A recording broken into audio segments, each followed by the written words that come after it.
4절 시장 균형에 대해서 보십시다. 시장 가격이 어떻게 결정되냐 하는 문제인데 4절입니다.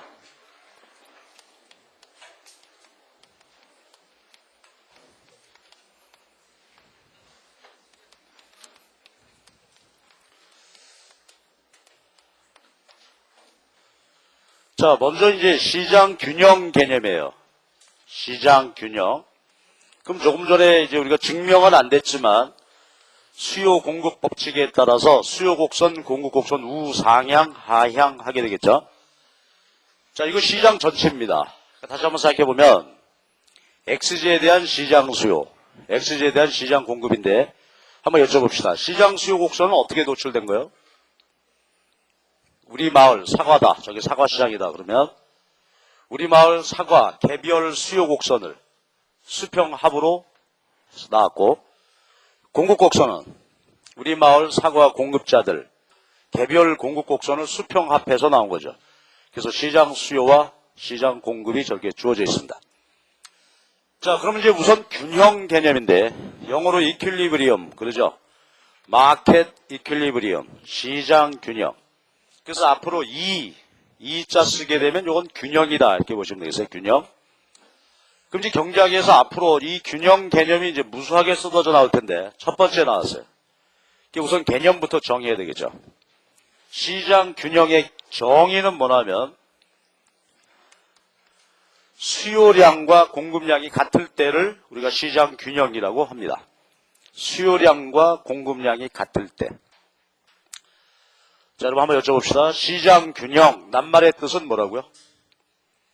어떤 상품에 대한 시장 수요량과 시장 공급량이 같을 때가 균형이다. 그렇죠? 그러면 이제 뒤에서 나오겠지만 불균형은 뭘까? 불균형은 수요 공급량이 서로 다르다 이거죠.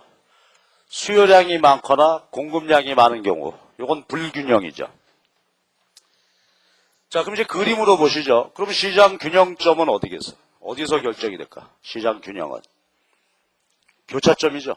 교차점, 수요 곡선과 공급 곡선 교차점 이 부분에서 수요량과 공급량이 같다. 이게 시장 균형입니다. 그러면 왜 균형이라는 말을 쓸까? 한번 생각해 보면은 지금 저 상태는 뭐예요? 소비자들 전체가 소비하고자 하는 최대 수량, 그게 수요량이죠. 공급량은 우리 마을 공급자 전체가 공급하고자 하는 최대 수량이 서로 같은 거지. 예를 들어서 100개 100개가 서로 똑같다. 오늘 하루 소비하고자 하는 최대 수량 100개, 팔고자 하는 최대 수량 100개 서로 같다. 그게 균형이다 이거지. 자, 그럼 이제 봅시다. 시장이 균형이 되면 어떻게 될까? 그러면 균형 가격이 결정된다 이거지. 균형 가격. 예를 들어서 1,000원 이래 봅시다. 그러면 1,000원 해석이에요. 1,000원 해석은 보세요. 100개 수요 곡선으로 해석하면 그건 뭐죠? 이걸 우리가 디맨드 프라이스라고 한단 말이야. 수요 곡선으로 해석하면 어떻게 해석이 됐었지? 이 1,000원은 소비자들이 지불할 용의가 있는 최고 가격이에요. 이걸 우리가 수요 가격이라고 말해. 그리고 공급 곡선으로 해석하면 저건 뭐가 될까? 공급 가격이다. 이렇게 말하는데 어떻게 해석됐죠? 공급 가격은 생산자가 꼭 받고자 하는 최저 가격이지. 자, 그러니까 어떤 상태가 됩니까, 여러분? 시장이 균형이 되고 그 수량 수준에서는 소비자들이 지불할 용의가 있는 최고 가격과 생산자가 받고자 하는 최저 가격이 어때? 서로 같아지지. 따라서 시장 균형에서 균형 가격이 결정이 되고 균형 가격의 의미는 지불할 용의가 있는 최고 가격과 받고자 하는 최저 가격이 서로 같은 상태다. 자, 그러니까 한번 생각해 보십시다. 시장이라고 하는 것은 XJ에 대해서 사겠다 팔겠다는 사람이 만났는데 만나서 균형이 되었다면 어떻게 되는 거예요? 생산 소비자가 서로 모두 만족하게 행복하게 서로 고마워하면서 헤어지겠죠. 소비자는 아유 고맙습니다. 생산자도 내일 또 오세요. 그렇죠. 이것이 시장 균형이다 이거지. 그래서요. 수요량과 공급량이 같은 상태 그리고 그렇게 되면은 수요 가격과 공급 가격이 서로 같아지게 된다. 이게 시장 균형입니다. 자, 그럼 이제 이어지는 얘기는 불균형이죠. 근데 시장이 불균형이 될 수도 있을 거란 말이죠. 자, 그러면은 이제 문제되는 게 뭐냐면 그 시장 불균형이다. 그게 조정이 돼야 되겠죠. 불균형이 해소가 돼야지. 그래야 자원 배분 기능을 할 수 있을 거 아니야. 경제 문제를 해결할 수 있겠죠. 그래서 시장 불균형 상태가 될 수도 있는데 그게 저절로 자율적으로 다시 균형이 될 수 있어야 한다 하는 얘기지. 자, 그럼 이제 상황은 두 개죠. 불균형은 이런 두 가지 종류의 상황이 있을 수 있겠죠. 자, 그럼 이제 한번 봅시다. 그러면 다시 그림 한번 그려서 보시는데 수요 공급이요. 같을 때가 수요량과 공급량이 같을 때가 균형이다 이랬단 말이에요. 불균형이 될 수 있다. 두 가지 종류의 불균형이죠. 첫 번째 케이스, 두 번째 케이스 이렇게 볼 수 있겠네요. 자, 첫 번째 경우는 지금 상황이 어떤 상황이에요? 우선 실제 가격이 말입니다. 가격이 균형 가격보다 어때? 높죠? 이런 상태가 된단 말이에요. 그때는 수요량, 공급량 따져보면 자 보십시다. 이 가격에서 예를 들어서 여기를 80개 제가 이렇게 쓸게. 요거 120개. 자 80개 읽어주십시오. 해석. P1 가격에서 소비자가 소비하고자 하는 최대 수량은 80개인데 생산자가 팔고 싶은 최대 수량은 120개. 그럼 요 40개가 불균형이죠. 요 40개를 뭐라고 할까? 초과 공급 또는 초과 공급량 이렇게 하면 되겠지. 그래서 실제 가격이 시장 균형 가격보다 높을 때는 저런 상황이 된다. 이게 초과 공급 상태죠. 반대로 가격이 P2이다. P2. 그럼 이거는 균형 가격보다 가격이 낮죠. 그럴 때는 시장이 어떻게 된다. 자, 다시. 이게 예를 들어서 뭐 90개. 이게 예를 들어서 110개. 자, 110개 해석해 주십시오. 가격 P2일 때 수요량이죠. 소비자가 소비하고자 하는 최대 수량 110개. 90개는 공급량이지. 이 가격에서 생산자가 팔고자 하는 최대 수량 90개. 그럼 요 20개의 괴리가 뭐예요? 그렇죠. 요 20개가 초과 수요. 초과 수요량. 그러지? 자, 이렇다 이거지. 균형이면은 저런 일이 없는데 이 가격이 균형 가격하고 다를 때는 두 가지 불균형 상태가 있을 수 있다. 자, 그럼 요걸 이제 잘 봐야 되겠어요. 그러면 사겠다 팔겠다는 수량이 서로 다른 상태인데 이게 자율적으로 해소돼야 되겠다 이거죠. 뭐 우리가 잘 아는 얘기 좀 한번 가십시다. 그럼 이제 이런 논리야. 초과 공급 상태. 그러면 봐봐. 생산자 입장에서는 120개를 생산했는데 팔리기는 80개밖에 안 팔리죠. 누가 답답해? 생산자, 소비자 중에서. 그렇지. 생산자가 왜 골치 아픈 거예요? 재고가 쌓이기 때문에 그렇죠. 재고. 자, 그러면 답답한 사람이 운물 판다고 생산자가 어떤 조치를 취하겠죠? 창고에 재고가 쌓인단 말이야. 자, 여러분 어떻게 하시겠습니까? 그렇죠? 이런 가격 보았나? 뭐 6.25 이후 최대. 그러면서 바겐세일 들어가겠지? 그래서 생산자, 물건 안 팔리고 재고는 쌓이고 이런 상태라면 생산자들끼리 가격 인하 경쟁을 벌이겠습니다. 바겐세일이지 뭐. 눈물의 세일, 끝장 세일 뭐 이래가면서 말이지. 근데 끝장이라고 그러고 좀 있으면 또 하죠. 매일이 끝장이다. 뭐 이렇게 하여튼 하는데 가격을 내리게 된다 이거지. 그러면 아까 우리가 수요 법칙, 공급 법칙에서 우리가 봤던 개념이 있죠. 그럼 우선 봐봐. 가격 P1일 때 수요량이 80개였어요. 근데 생산자들이 가격을 낮춘다고. 그럼 소비자들 쪽에서 어떻게 된다? 가격이 이제 생산자들이 가격을 낮춘다는 얘기죠. 그러면은 수요 곡선을 따라서 어떻게 될까요? 이렇게 변화해 가겠죠. 가격이 내리면 자 여기서 이렇게 변화하는 거 아까 어떻게 읽었지? 가격이 내리면 그렇죠. 수요량은 증가한다. 그 다음 공급 측면에서는 어떤가? 가격이 내리면 120개 생산하다가 이제 가격이 내리니까 공급 곡선을 따라서 이렇게 변화해 가겠죠. 이건 어떻게 읽어야 되죠? 공급량 감소. 그치? 수요량은 증가하고 공급량은 감소한단 말이에요. 그래가지고 초과 공급 재고 40개가 어떻게 될까? 점점 줄어서 이제 균형으로 수렴해 가겠죠. 요 용어를 이대로 잘 써야 돼. 요대로 앞으로 어떤 시장에서 현상이든지 요 용어를 써서 표현해야 되겠습니다. 자, 이건 여러분이 할 수 있겠지? 초과 수요야. 20개 구할 수가 없어. 누가 답답해 이번에는? 소비자죠. 소비자가 저 가격에서는 물건을 구할 수가 없단 말이야. 그쵸? 뭐 옛날에 요즘 뭐 그런 거 같지 않은데 옛날에 이제 영화관이 하나만 개봉하죠. 영화관에서 하나. 이제 애인하고 갔습니다. 영화관에. 표가 없습니다. 어떻게 됩니까? 다음에 오자. 그러고 가? 걔는 그날로 잘리겠지. 기다려. 내가 해결해준다. 어떻게 해야 돼? 소비자 품기란 말이야. 표를 구할 수가 없어. 누구 찾아가야 돼? 그쵸? 안표장소 아줌마 찾아가가지고 더 드릴 테니까 표 좀 구해주세요.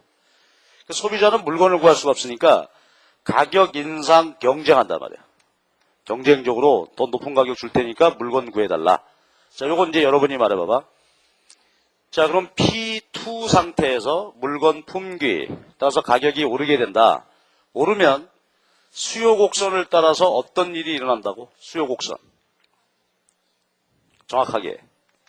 그렇죠? 수요량 감소하고 공급 곡선을 따라서는 공급량 증가. 그래서 초과 수요, 물건 품귀가 해소되게 되죠. 그렇지? 그러니까 자본주의 경제에서는 불균형이 돼도 이렇게 이제 가격이 움직여서 균형을 회복할 수 있다. 그러니까 자원 배분 기능을 할 수가 있는 거죠. 스스로 시장 자체가. 그러니까 이게 가격의 신축성인데요. 아주 중요하지. 요 개념 어느 시장에나 이런 변화에 의해서 균형이 된다고 이제 보는 겁니다. 자, 그럼 정리합시다. 지금 이제 아주 중요한 용어가 있는데요. 불균형 조정했는데 불균형이 발생하게 되면 자율적으로 조정이 됐는데 누가 역할을 했죠? 그래, 가격이 조정했어. 가격이 역할을 해가지고 불균형이 조정이 됩니다. 이렇게 설명한 사람이 누굴까? 당신이 했잖냐? 내가 한 게 아니고 나는 전달만 했어. 왈라스라는 분의 설명입니다. 어제 우리가 왈라스 그 일반 균형, 부분 균형 어제 그 얘기 나왔는데 일반 균형에 대한 개념을 얘기하신 분이에요. 이 양반이. 왈라스, 프랑스의 경제학자입니다. 왈라스는 자본주의 시장을 이렇게 분석을 했습니다. 아까 우리가 중매인 얘기도 나왔었죠. 가상의 존재가 가격을 호가한다 그러는데 그런 개념도 이제 이 양반 얘기야. 그래서 이렇게 설명을 했습니다. 그러니까 결국은 자본주의의 시장 불균형, 시장 조정은 무엇에 의해서?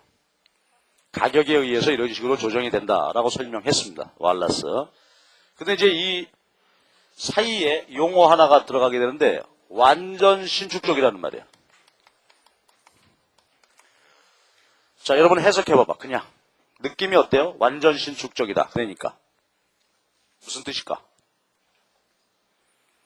그렇죠? 불균형이 존재한다. 그래서 가격이 움직여서 다시 균형으로 돌아가는데 시간이 걸린다, 안 걸린다? 시간이 전혀 안 걸린다. 이제.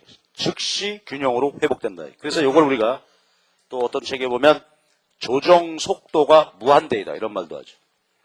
즉시. 자, 그럼 여기 아주 이제 중요한 얘기가 하나 있어요. 만약에 모든 시장이 이렇게 왈라스 완전 신축적 가격 조정된다면 그러면 논리적으로 볼 때 불균형 상태는 잠시라도 지속되지 않는다는 얘기죠. 그렇죠? 잠시도 지속되잖아. 그렇다면 우리가 보는 모든 현실에서 보는 모든 가격은 모든 시장 가격은 다 뭐라고 볼 수 있어요? 다 균형이다. 이게. 그렇죠? 이게 중요한 거예요. 이론적으로. 이게 왜 이런 가정이 필요하냐고. 그래야 시장 분석 가능하겠죠. 만약에 그렇지 않다면은 지금 우리가 보고 있는 가격이 P1 가격인지 B2 가격인지 그렇죠?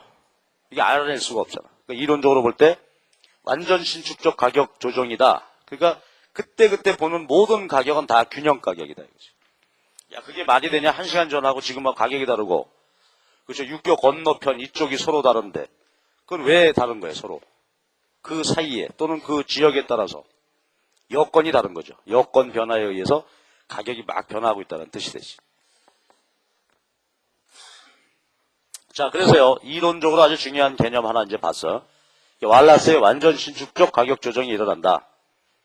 조정 과정은 이렇다. 그러니까 언제나 모든 시장은 균형으로 간주된다. 이렇게 이제 볼 수 있고요. 자, 그럼 이제 마지막으로 볼 것이 여건 변화하면 어떻게 될까, 그지? 여건 변화. 자, 그 무슨 얘기냐면 시장 불균형이 균형. 그 다음에 주어진 상태에서 불균형이면 저렇게 조정이 된다. 근데 이번에는 여건 자체가 바뀐다 이거지. 우리가 앞에서 봤던 수요 공급 여건들이 있었는데 그것이 변화하더라 하는 얘기입니다. 자, 그러면 연습 한번 합시다. 연습. 여건 변화라는 게 뭐 구체적으로 어떤 얘기냐 하는 건데 연습 한번 하는데 이게 과거 기출문제였어요. 이런 거 한번 생각해 보자고. 뭐냐면 우리 동네 비디오샵, 비디오 대여점이 줄었어. 이사 갔어 하다가. 대여점이 줄었어. 그러면 TV 시장, 그 다음에 영화, 그죠? 개봉관, 영화관 시장에는 어떤 변화가 있겠냐. 이와 관련된 설명으로 옳지 않은 것을 찾아라. 뭐 이런 문제가 났었는데 자, 이렇게 났다면 여러분 분석해 봅시다 이제. 그러면 요거는 그림을 3개를 딱 그려놔야 되겠죠. 경작에서 맞아. 문제 풀 때 그림 그려놓고 해야 돼. 그래서 보면 여긴 비디오 테이프죠. 그 다음에 여기는 TV 시장, 여기는 영화관 시장. 그럼 이제 각각 수요 공급이 이렇게 있겠죠. 자, 그랬을 때 하나씩 이제 보자고. 비디오 대여점 하나가 이사 갔다. 자, 그러니까 어떻게 된 거예요? 뭔 일이 일어났어? 비디오 테이프 대여 시장에 어떤 일이 일어났다. 공급자 숫자가 줄었죠. 그 공급이 감소했어. 그러니까 비디오 테이프 대여료가 가격이 오르겠지. 가격이 올랐어요. 자, 이랬을 때 이제 이런 변화가 일어났는데 TV와 영화관 시장에는 어떤 파급 효과를 미치겠는가? 우리가 앞에서 했던 실력을 발휘해서 한번 해봅시다. 자, 그럼 일단 이제 초점을 잡아야 될 거 아니야? TV와 비디오 테이프는 서로 어떤 관계다? 이 문제로 볼 때. 대체제? 비디오 안 보니까 TV 봐? 공중파? 근데 여기 영화관이 있잖아. 그러니까 우리가 이제 이 문제 취지로 봤을 때 비디오 테이프와 TV는 서로 어떤 관계? 보완제로 지금 설정되고 있는 것 같죠? 얘가 대체제니까. 그치? 자, 그럼 이제 갑시다. 그러면 비디오 공급이 감소했다. 비디오 테이프, 그 대여료가 오른다. 그러면 TV 시장에 어떤 영향을 줄까? 좀 이상하긴 해. 그렇죠? TV 사가지고 비디오 테이프만 보나? 그렇긴 하지만 문제 취지로 대로 이제 해석해 본다면 비디오 안 보니까 비디오를 덜 보게 됐죠? 그러니까 TV 수요가 감소한다 이거지. 보완제. 아까 그거하고 똑같아. 그러니까 커피 값이 오른다. 커피 덜 마시게 됐으니까 설탕 덜 소비한다. 수요 감소한다. 똑같은 얘기지. 그리고 영화관은 어떻게 될까? 대체제니까. 비디오 테이프 대여료가 뭐 하나에 5,000원이다 그러면 아이씨 영화관 가서 직접 보자 야. 그치? 가격이 오르니까 영화관 수요 증가. 이렇게 이제 우리가 분석이 되겠죠. 시험 문제는 이제 이런 형태로 나오게 됩니다. 이것이 여건 변화할 때 이제 상황이지. 예, 그래서요, 이렇게 우리가 쭉 이제 분석할 수가 있는 건데, 요 내용을 좀 구체적으로 자세하게 한번 챙겨보자 이겁니다. 여건 변화. 자, 그럼 이제 먼저, 수요가 증가 감소한다. 먼저, 수요가 증가했다면 어찌 될까 하는 문제입니다. 수요 증가하는 경우입니다. 자, 그럼 이제 수요가 증가했다. 그러면 수요 곡선이 우측으로 이동한 거죠. 그러면 결론으로 보면 어떻게 돼? 시장 가격은 오르고 시장 전체 거래량도 증가하겠죠. 그러니까 원래 균형에서 새로운 균형으로 이렇게 이제 변화해 갔단 말이지. 자, 근데 그 과정을 좀 이해해 보자 이거지. 그 과정을. 자, 어떤 얘기냐면 원래 균형 가격이 여기였죠. 이런 상태에 있었는데 자, 어떻게 됐나? 원래 가격 기준으로 보면 수요가 증가했습니다. 그럼 원래 가격 기준으로 보면 시장은 어떤 상태가 돼요? 초과 수요, 초과 공급. 초과 수요 상태가 되겠지. 공급 곡선은 주어져 있지. 공급량은 그대로인데 이 가격에서 수요량이 이렇게 됐잖아. 그래서 이게 뭐가 돼? 초과 수요 상태가 되죠. 초과 수요가 되면 시장 가격이 어찌 된다고? 품귀. 소비자가 물건을 구할 수가 없으니까 가격 인상 경쟁을 벌린다. 자, 가격이 오르면 어떻게 된다고? 가격이 오르면 수요 곡선, 노란 수요 곡선이죠. 얘가 이미 옮겨왔으니까 이런 상태인데 여기서 가격이 오른다는 얘기잖아. 여기서 여기로 가는 거 뭐라고 읽어줘야지? 수요량은 줄고 그 다음에 공급 곡선 따라서 여기서 이렇게 가겠죠. 여기서 여기로 가는 건 뭐야? 공급량 증가. 그래서 어떻게 돼요? 저기 초과 수요가 해소되면서 새로운 균형을 이루게 되는 거지. 그죠? 이거 뭐 아무것도 아닌 얘기지만 이 과정을 한 번 정도는 정확히 챙겨둘 필요가 있습니다. 자, 그럼 요거는 여러분이 한번 해봐봐. 지금 요대로 써가면서 수요가 감소하면 어떤 변화가 일어난다. 쭉 한번 써보시죠. 수요 감소. 요건 여러분이 해.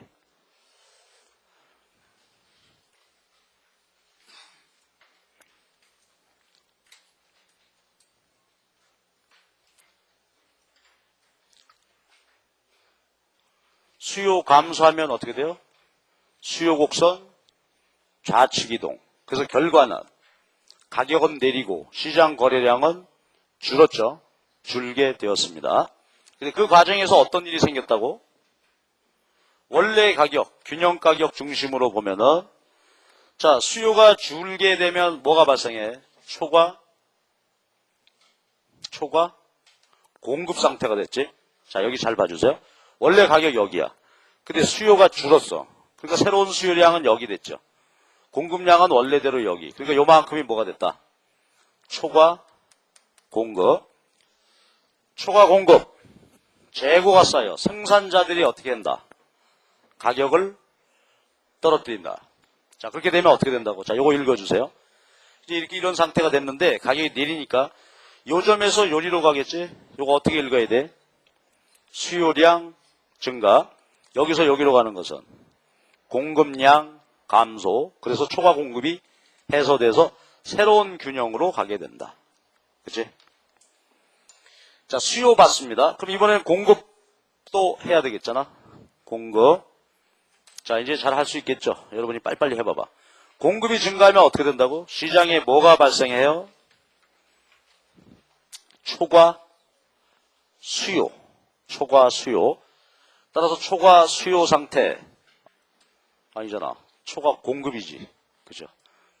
초과 공급. 물건 재고가 쌓여. 그죠? 그 가격이 내리고, 내리는 과정에서 수요량은 증가하고 공급량이 줄어서 새로운 균형으로 가더라. 그죠? 그 다음에 나머지는 여러분이 해. 공급이 줄었다면, 좌측 이동했다면 어떻게 된다? 여러분이 노트에다 빨리 쭉 써봐봐.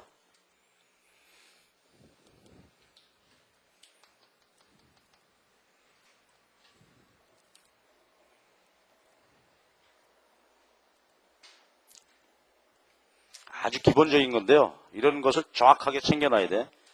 이게 나중에 이 용어 자체 묻는 게 시험 문제거리란 말이야. 처음 할 때 한 번만 제대로 하면 되겠지 뭐.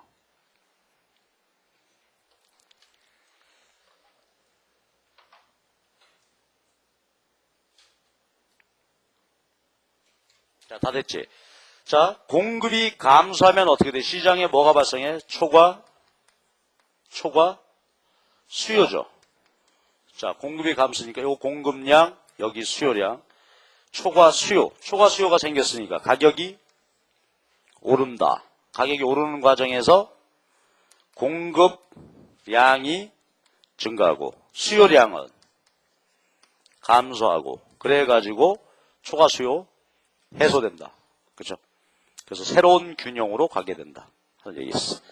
이건 귀찮지만 여러분이 네 가지를 맞이 댁에 가서 한 번씩은 제대로 쫙 써봐라 이거지. 써보고 읽고.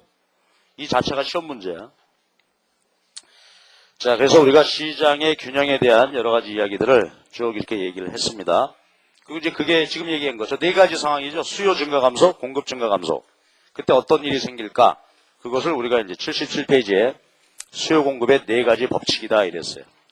수요 공급의 네 가지 법칙. 여기까지. 3장 얘기 이제 모두 끝이 났어요. 자, 근데 이제 어제 말씀드렸던 대로 여러분 어제 가갖고 1장, 2장 요약 및 복습 보셨어요? 봤어? 다 봤을 거라고 믿고 안 본 사람만 손들어. 다 봤어? 정말이야? 엄마한테 다 물어볼 거야 내가. 다 읽었다니까 흐뭇합니다. 역시 요 요약 복습 다 읽고요. 요 읽으면서 이제 어떻게 하면 좋겠어요? 연습장 펴놓고 그림 일일이 다 그려야죠. 경작은 그림이야. 결국은 그림을 계속 그려야 돼. 꼭 그림 그리고 그 다음에 이제 연습 문제 나오죠. 80페이지에. 그리고 그 위에 용어 개념 나왔으니까 한번 챙겨보고 연습 문제 주관식은 안 풀더라도 82페이지 17번 문제 OX 문제 그치? 이거는 꼭 봅시다 이거지. 여기 보면은 35개 사실 이거 35개 문제만 제대로 풀면 어떻게 돼? 앞에 있는 내기 전부 망라해서 복습하는 셈이 되겠잖아. 그렇죠? 아무거나 한번 볼까? 23번 한번 볼까요? 83페이지에 23번 문제. 자, 산유국이 원유 가격을 올리면 우리나라 원유 수요는 감소한다. 어떻습니까 이거?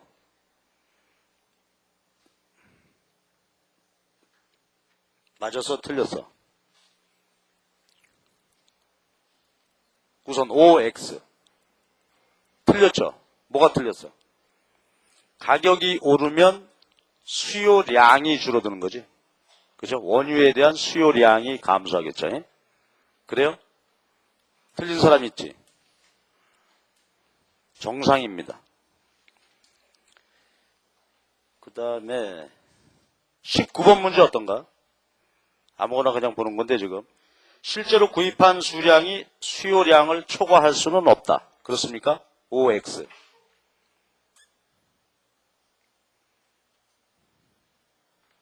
OX. 오죠. 왜 그래? 정의가 뭐야? 소비하고자 하는 최대 수량이다. 절대로 더 안 산다 이게야. 예, 그러니까 정상적인 경우라면은. 그 다음에 18번 같은 문제 어떻습니까? 시장 공급 곡선이 수직이라면 가격은 전적으로 수요 측면에 의해서 결정된다. 그림 한번 그려봐봐. 그림 그려놓고 판단하면 쉽겠죠? 수요 곡선이 수직이다. 그러면 가격은 무엇에 따라 결정될까? 그렇죠? 공급이 어떠냐에 따라서. 지금 현재 이제 어느 수준에서 수직이다. 그렇다면 결국 공급이 많으냐 적으냐에 따라서 가격이 결정이 되겠죠. 그치? 이런 이야기. 근데 표현상 보면 또 아니 그게 아니라 공급이 주어져 있고 이가 변화하면 또 변하지 않겠냐. 그렇게 했지만 그 낱말 문호적으로 볼 때는 그렇게 이제 해석할 수도 있겠죠. 29번 어떤가요? 29번 한번 봐봐. 수입 쇠고기의 병균이 있다는 보도가 있다. 한우 고기는 어떻게 될까?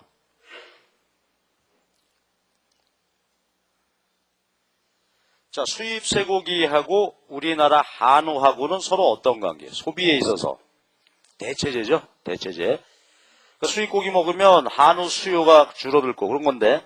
자, 봅시다. 수입 쇠고기 병균이 있다. 그러니까 수입 쇠고기 수요 감소. 그 대신 한우에 대한 수요가 증가하겠죠. 예. 자, 이런 거예요. 따라서 요 하나하나가 아주 중요한 그런 공부거리가 된단 말이에요. 그러니까 일일이 이제 연습할 때는 그림 다 그려보는 게 좋겠지. 그림 좌우로 이동시켜 보면서. 그래서 연습 문제를 꼭 푸시기 바랍니다. 지금 아직까지 이제 3장이니까 크게 진도 많이 밀리지 않았단 말이야. 예, 그러니까 차근차근 해서 꼭 하시기 바랍니다. 근데 우리 참 그 학원 진도라는 게 정신이 없잖아요. 요번 주는 이제 요번 달은 다행히 5주가 있어 그렇지만 보통은 4주죠. 그럼 이틀 처음 만나서 안녕하십니까? 반갑습니다. 그럼 일주일 지나면 진도가 4분의 1 나가 있어. 그쵸? 그게 정신없단 말이에요. 그러니까 놓치지 말고 하여튼 힘들지만 요 복습을 꼭 하시기 바랍니다. 자, 이제 3장 끝났고 4장 갑시다.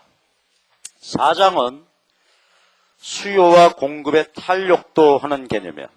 수요 공급의 탄력도. 요게 이제 만만치 않아. 그리고 이 탄력도 개념은 여기뿐만이 아니라 이제 전반적으로 걸쳐서 경제학 전반에 쓰는 그런 개념이에요. 탄력도는 여기서 이제 본격적으로 계산 문제가 나오게 되고 응용하게 되고 그래서 이거 쉽지 않은 주제인데 정리를 좀 잘 해보도록 그렇게 하시기 바랍니다. 탄력도는 크게 이제 수요 측면의 탄력도와 공급 측면의 탄력도로 나뉘어지게 됩니다.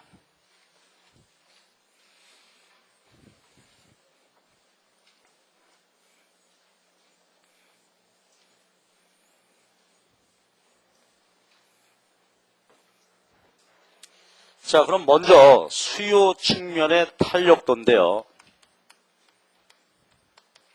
자, 이제 개념은 뭐나 하면 이렇습니다. 우리가 아까도 봤습니다만 수요 함수가 표현해 보면 이렇죠.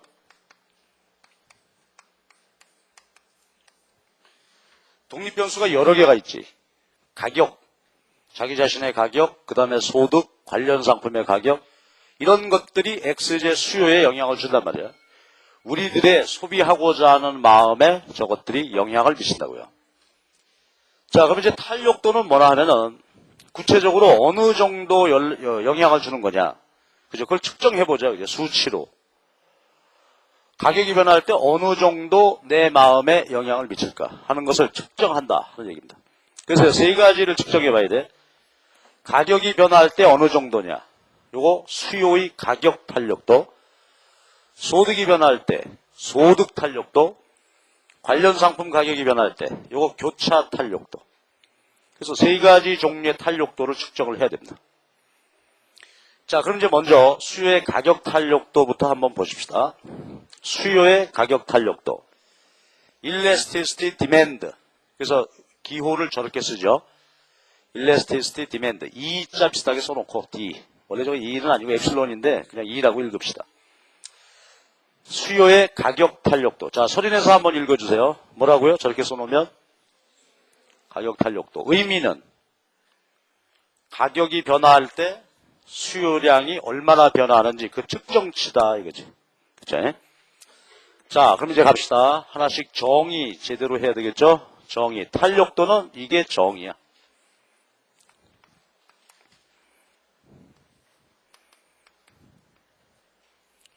자, 앞으로 어떤 변수 머리 위에다가 점 찍어 놓으면 그거 퍼센테이지 변화율입니다. 자, 그럼 여러분 한번 잘 봐봐. 탄력도란 뭐구나, 결국은. 독립변수가 가격이죠. 그 가격이 변화하면 수요량이 변화하게 되지. 가격이 변화의 원인이고 그 결과 수요량이 변하게 되는데 분모를 가격 변동률로 하고 분자를 수요량의 변동률로 해서 나눈 것이다. 그치? 근데 한번 봐봐. 수요 법칙에 따르면 가격이 오를 때 수요량은 줄죠. 그냥 계산하면 값이 마이너스 값 나오겠지. 이거 귀찮아 이거. 그래서 절대값을 씌웠다. 이런 얘기입니다. 자, 그럼 우선 이제 연습부터 한번 하고 가죠. 지금 현재 가격 수준에서 가격이 예를 들어서 10% 올라서 그랬더니 수요량은 30%가 줄더라. 그러면 탄력도가 얼마라는 거야? 3이다 이거지. 그렇게 이제 측정하는 것입니다. 그치?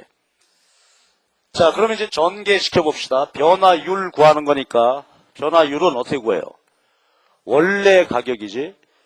가격 변동분 곱하기 100 하면 가격 변화율 되겠어요.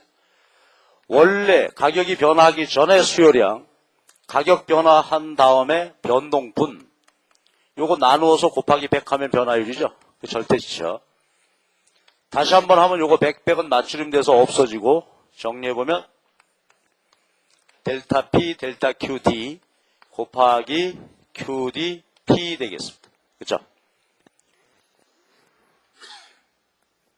그러니까 이제 탄력도를 정의하고 그것을 수리적으로 정리해보면 저렇게 된다 이거지. 자, 이제 그림을 가지고 구체적으로 이제 연습 한번 해봅시다. 그럼 예를 들어서 말이죠. 아까 갑돌이 사과 먹는 얘기인데, 하루에, 일주일에 그랬지, 아까. 일주일에 1,000원이면 얘가 한 5개만 먹겠다. 근데 500원이면 10개 사 먹겠다. 이렇게 됐다 이거지. 1,000원에 5개 소비하던 소비자가 500원으로 내리자 이제 10개 소비한다. 그때 탄력도를 구하라. 자, 그러면 먼저 왼쪽 정의에 따라서 한번 구해보십시다. 여러분, 가격 변동률이 얼마지? 1,000원에서 500원 됐으니까 가격 변화율은 몇 프로 내린 거예요?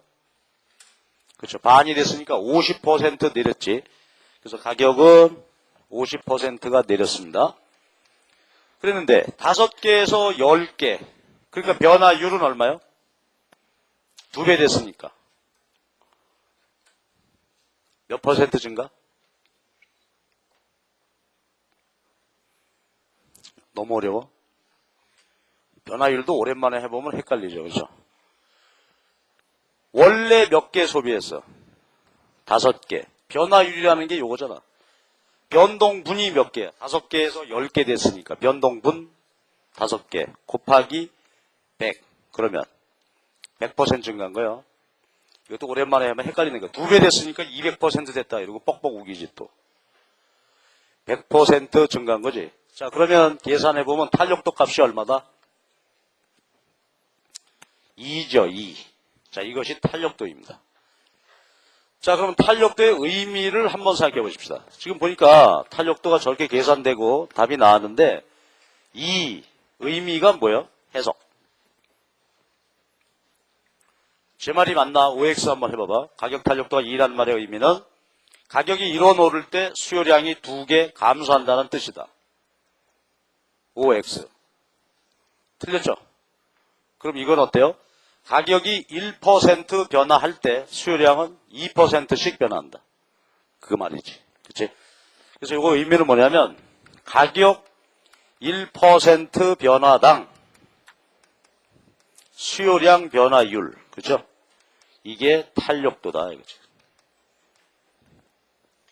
가격 1% 변화할 때 수요량이 몇 퍼센트 변화하느냐 하는 것을 보여준다. 근데 물론 이제 변화 방향은 반대죠. 가격이 오르면 1% 오르면 2% 감소. 1% 내리면 2% 증가. 그치? 그렇게 이제 된다. 따라서 이제 이런 거 한번 해보십시다. 의미를 알았으니까 탄력성의 정도를 생각해보면 만약에 계산해봤는데 탄력도 값이 1이다. 그건 어떤 상태야? 여러분 소리내서 말해봐봐. 탄력도가 1이라는 말은 가격 변화율과 그에 따른 수요량 변동률이 서로 같은 상태죠. 이럴 때를 우리가 단위 탄력적 그렇게 보자 이거지. 단위 탄력적이라고 표현해 앞으로. 그 다음 얘가 1보다 크면 어떤 거지? 자, 역시 소리내서 말해봐봐. 1보다 크면 가격 변동률보다 수요량 변동률이 더 큰 거죠. 분자 변화가 더 커. 그러니까 1보다 크단 말이지. 자, 그러니까 이건 말이요. 탄력적이라고 표현할까? 비탄력적이라고 표현할까? 탄력적, 비탄력적. 탄력적이다. 그죠? 탄력적. 가격은 1% 변화하는데 수요량은 2%씩 변화. 변화의 원인이 되는 것보다 결과가 더 크다 이거지. 이거 탄력적. 그 다음에 1보다 큰 것에 극한 상태가 있어요. 얘가 무한대다. 이게. 자, 여러분 저 식을 잘 보고 해봐봐. 탄력도가 무한대라는 건 무슨 말이죠? 수리적으로 정리할 때 이게 분수식인데 이 값이 무한대가 됐다는 것은 분모 값이 얼마? 제로죠. 분모가 제로일 때 이게 무한대가 되겠지. 그러니까 분모가 제로다 그 말은 가격 변동률 제로다 이거죠. 그죠? 가격 변화율이 제로야. 그 말은 무슨 말이나? 가격은 변화하지 않고 있는 상태다. 그런데 수요량은 제멋대로 변화한다. 이런 뜻이지. 늘고 줄고 한다 이 말이야. 그 수요량이 변화한다. 이런 경우 무한대니까 이거 무한 탄력적. 이렇게 이제 표현하면 되겠죠. 자, 칙을 다시 한번 봐봐. 어떤 분수식의 값이 무한대다. 그럼 분모가 0이잖아. 가격 변동률 제로. 가격 불변 상태에서 얘기다. 그럼 여러분 한번 퀴즈 한번 해볼까? 탄력도가 무한대다. 그러면 수요곡선의 모양은 어떻게 생겼을까? 수요곡선의 형태. 그대로 해석해봐. 가격은 불변이죠. 그리고 수요량은 늘고 줄고 하고 있는 상태니까. 수요곡선은 그렇지, 수평선 되겠지. 가격은 예를 들어서 500원 그대로야. 근데 야가 하나 더 안 사기도 하고 어떤 날은 또 어떤 날은 뭐 5개, 어떤 날은 10개 이렇게 막 변하는 상태다. 이때가 이제 무한 탄력적이다. 이거지. 자, 반대로 1보다 작으면 어찌 되죠? 자, 이것도 소리내서 말해봐봐. 탄력도가 1보다 작다. 그런 것은 가격 변화율보다 수요량 변화율이 작죠. 그래서 이걸 우리가 비탄력적. 가격 변동이 원인이죠. 그에 따라 수요량이 변화하게 되는데 그 결과 변동이 원인보다 작다 이거지. 그러니까 비탄력적. 만약에 1보다 작은 것의 극한 0. 자, 역시 저 분수식 한번 봐줘요. 탄력도가 0이라는 것은 무슨 말일까? 분자가 제로죠. 분자값이 제로야. 분모가 제로이면 무한대. 분자가 제로일 때 탄력도 제로란 말이야. 그 말은 무슨 말이에요? 가격은 막 변화하는데 수요량은 그대로죠. 그러니까 수요량 변동률이 제로다 이 말이지. 그러니까 가격은 막 변화하는데 수요량이 그대로야. 변화하지 않아. 변화율 제로. 이건 완전 비탄력. 가격이 변하는데도 안 변한다. 그리고 이 경우라면 수요곡선 모양이 어떻게 생겼을까? 그렇죠? 수직이 되겠지. 가격은 막 변화해. 그런데 수요량이 그대로. 예를 들어서 뭐 5개다 이거지. 자, 그래서 수요곡선 모양이 이렇습니다. 그러니까 이제 시험 문제는 여러 가지 형태가 아주 재밌게 나올 수가 있어요. 재밌게 나올 수가 있는데, 예를 들어서 이런 얘기죠. 뭐 이런 식의 연습 문제를 아마 많이 보시게 될 거예요, 앞으로. 이런 얘기인데, 제 말 잘 듣고 한번 봐봐. 영희는 4살짜리 꼬마인데 엄마하고 약속했다. 꼭 과자를 하루에 한 봉지만 사 먹기로 약속했다. 영희의 과자에 대한 수요의 가격 탄력도는 얼마입니까? 한 봉지만 사 먹기로 했대. 그러니까 얘는 물론 자의는 아니겠지만 그렇죠? 강제 한 봉지만 사 먹는다 그지. 그 대신 한 봉지짜리가 얘가 1,000원일 수도 있고 500원일 수도 있겠죠. 아니면 단골 손님이라고 구멍가게 아줌마가 오늘은 공짜로 먹어라. 그럴 수도 있겠지. 그러니까 이 경우는 뭐야? 탄력도가 제로야, 제로. 또 이런 건 어떨까? 영희는 엄마하고 약속을 했다. 500원짜리 과자만 사 먹기로. 500원짜리 과자만 사 먹기로. 그러니까 500원짜리만 산다 이거지. 안 살 수도 있고 5봉지, 10봉지. 그러니까 이때는 탄력도가 무한대가 되는 거지. 그렇죠? 이런 식의 이제 말로 풀어놓으면은 몹시 헷갈려 하죠. 그러면서 한탄하겠지. 나는 비탄력적이야. 뭐 이러면서. 근데 이제 말의 의미를 잘 보면은, 그죠? 이것을 이해하고 있으면 쉽게 갈 수 있는데, 그렇지 않으면 몹시 헷갈립니다. 또 뭐 내가 그 전에 모의고사 내니까 내 친구 이름을 들어가지고, 수영이는 하루에 소주 2병씩 먹는 놈이다. 탄력도가 얼마냐? 그랬더니 뭐, 친구 하지 말아라. 뭐, 그러는데. 소주를 하루에 꼭 2병씩 먹는다. 그러면 걔는 뭐야? 탄력도가. 그렇죠? 탄력도 제로인 놈이지. 그렇죠? 2병만 먹어. 안동소주 뭐 3만원짜리 마실 수도 있고 막소주 1,000원짜리 마실 수도 있고 이런 경우이죠. 또 우리 친구 영식이는 1,000원짜리 소주만 사 먹는다. 그러면 탄력도 무한대다 이거지. 1,000원짜리만 사 먹어 이놈은 또. 그러니까 가격은 그대로인데 뭐 그러니까 이제 시험 문제가 이런 식으로 많이 날 수가 있어요. 그러니까 제가 지금 말씀드린 취지는 뭐냐면 이 의미를 정확히 챙겨놔야 돼. 그냥 외워가지고 뭐 이렇게 해봐야 시험 문제 푸는 건 도움이 안 되지. 탄력도입니다. 자, 그러면 이제 계산 연습이나 조금 한 번 더 하고 갑시다.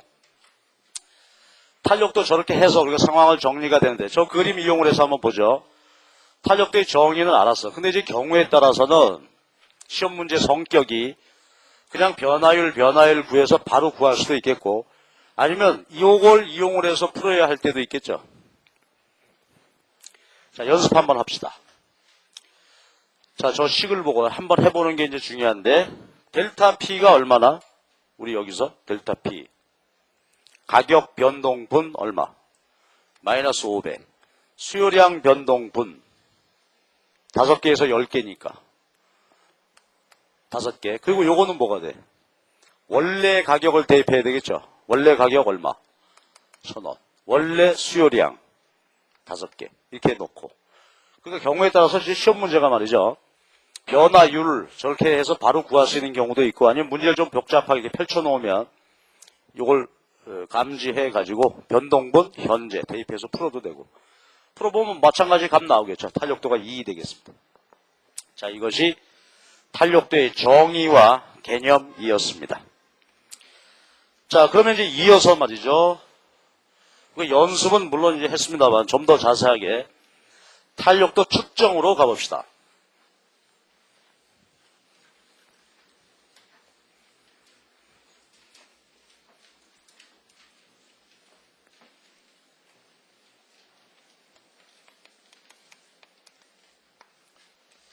자, 탄력도 측정.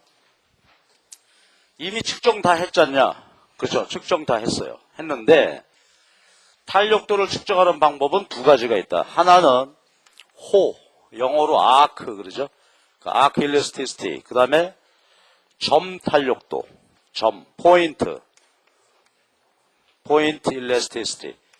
이렇게 두 가지로 측정을 할 수가 있겠어요. 개념은 알았어. 자, 그럼 이제 여러분 알죠? 고등학교 때 수학 시간 호, 아크. 그럼 그건 뭐지? 아크, 호는 뭐야? 그죠? 무슨 뭐 원이나 포물선이 이렇게 있으면 일부 구간을 우리가 호라고 그러죠? 그래서 야구장 가서 보면 말이죠. 딱 쳤습니다. 아크를 그리고 있습니다. 그러죠? 야구 호를, 포물선. 일부 구간을 호라고 그래. 점은 말 그대로 점이죠?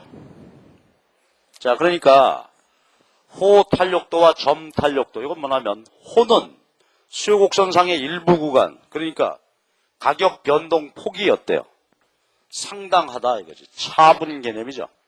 가격이 상당한 정도로 변화해. 아까 우리 저기서 봤던 것처럼 1,000원에서 500원, 500원에서 1,000원 이렇게 상당한 정도로 변화한다 이거야. 그 다음에 점 탄력도는 얘기가 좀 달라. 한 점이야. 수요곡선상 한 점에서의 탄력도. 그럼 이건 사실 논리적으로 말이 안 되죠. 뭐냐면은 점이다 그러니까 가격이 안 변하고 있잖아. 그러니까 이것의 의미는 뭐냐면 미분입니다. 지금 현재 상태에서 가격이 아주 미세하게 변화했다. 어제 뭐 농담 삼아 했죠. 뭐 1억짜리 아파트를 1,000원 깎아줬다. 뭐 이런 상황.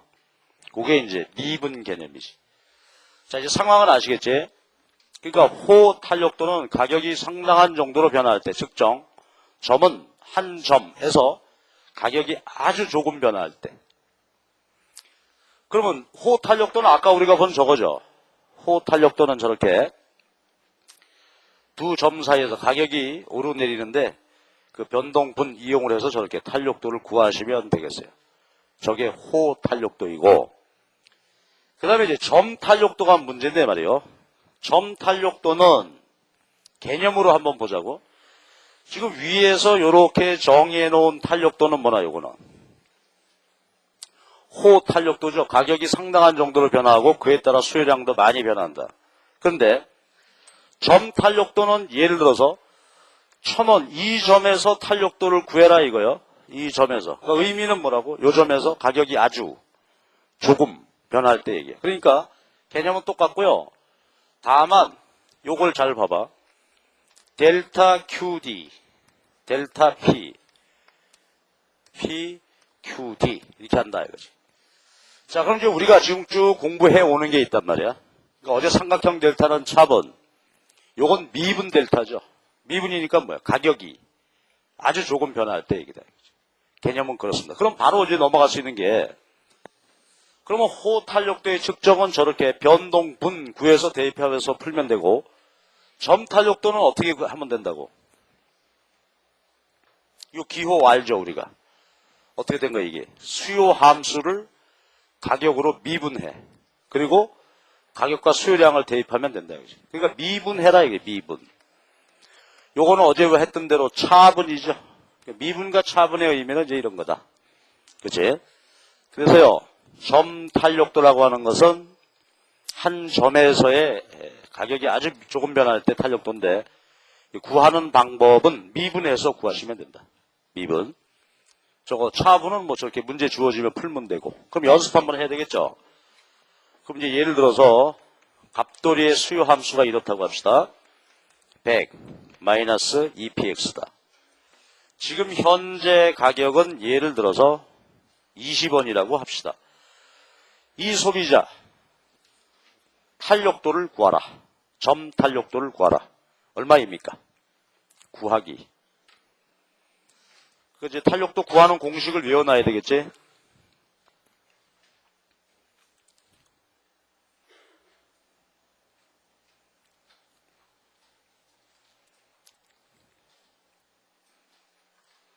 일단 한번 구해봅시다. 수리적으로.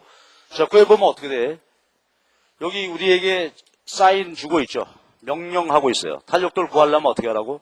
소리내서 말해봐. 수요 함수를 가격으로 미분한 다음에 그 다음에 뭐야? 가격과 수요량 대입해서 곱해라 이거야. 그치? 자, 그러면 탄력도 구합시다. 그러면 미분값이 얼마나?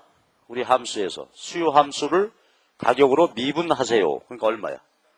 마이너스 2.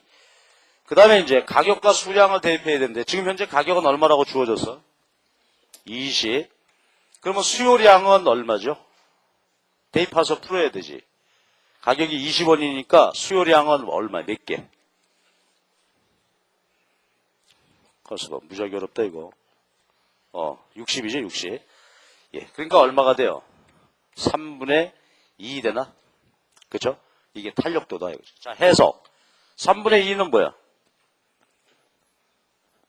가격이 1% 변화할 때 수요량은 3분의 2%씩 변화한다 이거지.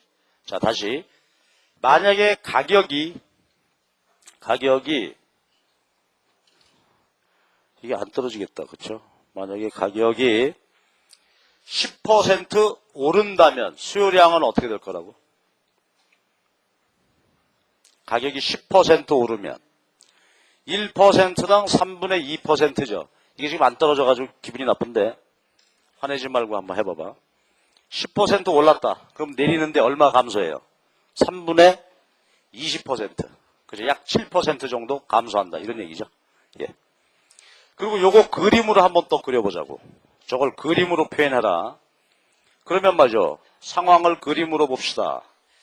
근데 어제 우리가 알고 있는 사실하고 해서 따져보는데 수요 함수죠, 저거는. 그러니까 저거를 수학적 관행으로 그린다면 수평축이 가격이 되고 수직축이 수요량이 돼야 되겠지. 수학적 관행대로. 그러면 이제 절편이 얼마라고요? 100이고 기울기가 2 되죠. 여기 절편이 50이겠지. 근데 우리는 그렇게 하지 않잖아. 경작의 관행은 어떻게 한다고? 가격하고 수요량을 역으로, 그렇죠. XY식을 바꿔서 그리죠. 그 그림 그려보면 어떻게 돼? 역함수를 구해야 되지.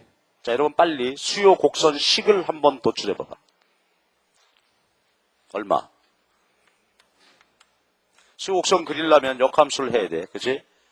50 빼기 0.5의 QXD 되겠죠? 자, 어제 이거 댁에 가서 연습해라고 그랬는데, 여태까지 제 평균적인 그 경험에 의하면 한 80%의 사람은 안 했을 거다 이거지. 여기서 한번 하십시오. 제대로. 그러니까 이걸 모르면 안 돼요. 어제 우리 했던 그 내용은 그 기본이니까 이걸 우리가 밥 먹듯이 이제 사용할 거란 말이야. 역함수가 나왔어. 그림 그리면 어떻게 된다고? 절편 50, 기울기 0.5니까 여기 절편은 얼마? 네? 100 되겠죠. 기울기 다시 얘기해 줄게. 기울기는 요 선의 기울기 탄젠트 알파죠. 기울기는 어떻게 구한다고? 높이 선분 길이. 높이 선분 길이가 지금 50이죠. 밑변 길이. 나눈 게 기울기란 말이야. 근데 요 기울기, 미분값이 요게 기울기죠. 이게 마이너스 0.5가 돼야 돼. 근데 높이가 지금 50이니까 밑변이 얼마가 돼요? 그죠? 100이 되어야 하죠. 그치? 자, 이래서 저렇게 구해진다 이거지. 자, 그럼 뭐 아까 저기 탄력도 구한 상황을 한번 얘기를 해보자. 가격이 20원이다. 20원이니까 지금 현재 이 소비자, 여기란 얘기죠. 20원이고, 그때 수요량은 지금 60개. 이렇게 소비하고 있는 상황이다 이거지. 그러니까 이 상태에서 어떻게 된 거예요? 가격이 1% 변화하면 수요량은 3분의 2%씩 변화한다는 뜻이다 이거지. 그렇죠? 하여튼 가능한 여러분 말이죠. 여러분을 제가 경제학 생전 처음 하는 사람이다. 천천히 내가 얘기하고 있으니까 요대로 하여튼 받아 적어갖고 댁에 가서 꼭 해봐라 이거지. 자꾸 익숙해져야지. 방법 없어. 자, 이것이 점탄력도 측정입니다. 자, 그 다음에 말이죠. 우리가 점탄력도 측정을 이렇게 이제 정의를 했는데, 우리가 알아야 할 것이 하나가 있는데, 뭐냐면은, 이걸 그림을 이용을 해서, 선분의 비례관계를 이용을 해서 측정할 수도 있겠습니다. 예, 그것은 이제 잠깐 쉬었다가 그 문제를 한번 보도록 합시다.